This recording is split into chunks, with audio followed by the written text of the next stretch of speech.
बिहार के सरसा में आज जन सुराज के सूत्रधार प्रशांत किशोर की पदयात्रा 18वां महीना है और विगत एक महीने से सहरसा जिले के विभिन्न क्षेत्रों में पदयात्रा करते आ रहे हैं। आज इसी कड़ी में नगर निगम क्षेत्र के पटेल नगर में उन्होंने प्रेस वार्ता किया, जहां उन्होंने मुख्यमंत्री नीतीश कुमार पर और भाजपा पर जमकर वर्षे।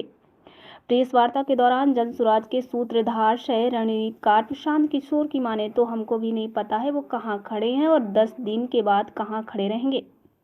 पिछले 7 महीने से आप लोग उनको प्रधानमंत्री का उम्मीदवार बना रहे थे, इंडिया का संयोजक बना रहे थे। तब भी हम कह रहे थे जो नीतीश कुमार भागने वाले हैं, भाजपा वाले खिड़की खोलकर बैठे हुए हैं। भागे ही क्यों कि नहीं भागते हैं तो उनको 5 सीट भी नहीं मिलती। जैसे उनको पता चला लोकसभा चुनाव नजदीक आ जिससे तो वह भाजपा में भाग गए। अब भाजपा की मदद से 2 सीट जीत जाएंगे, जीतने के बाद भी बादशाह बनने लगेंगे और हमसे बढ़कर कोई पॉपुलर नेता नहीं है।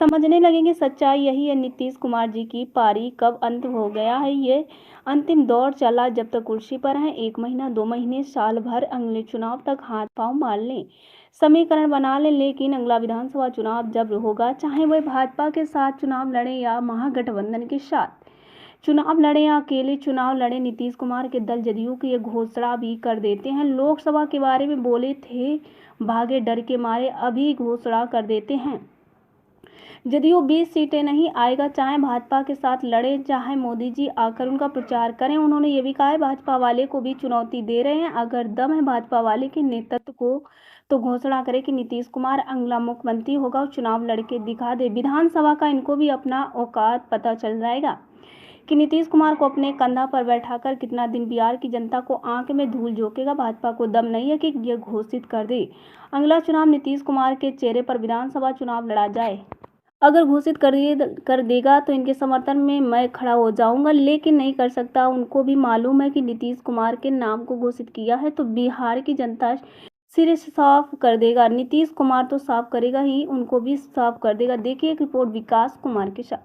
खुद भी नहीं पता है कि वो कहाँ खड़े हैं और कहाँ 10 दिन के बाद खड़े रहेंगे। पिछले 7 महीना से जब आप लोग उनको प्रधानमंत्री का उम्मीदवार बना रहे थे, इंडिया का संयोजक बना रहे थे, तब भी मैं कह रहा था कि नीतीश कुमार भागने वाले हैं। एक वो खिड़की खोल के बैठे हुए भाजपा में, भागेंगे, अगर नहीं भागेंगे तो इनको 5 सीट नहीं मिलेगा।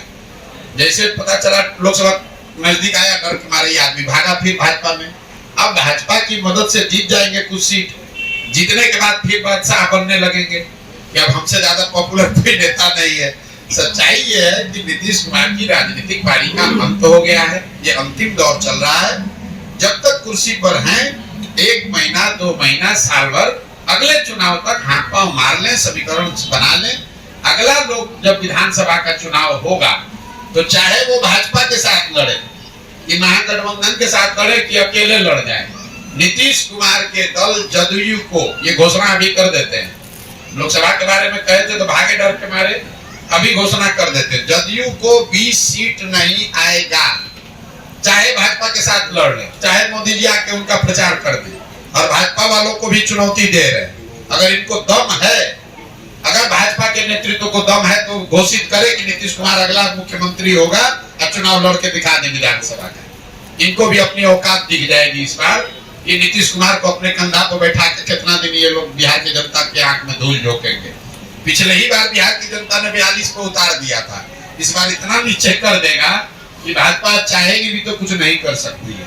और मैं फिर से रिपीट कर दे रहा हूँ, किसी भी फॉर्मेशन में नीतीश कुमार लड़े, इनको 20 सीट नहीं आएगा विधानसभा में। भाजपा के साथ लड़े तो, जब फिर से भाग के आरजेडी के साथ लड़े तो, अकेले लड़े तो।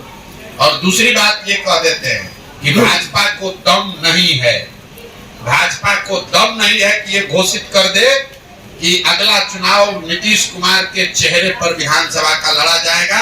अगर ये घोषित कर देंगे तो उनके समर्थन में हम खड़ा हो जाएंगे। नहीं कर सकता।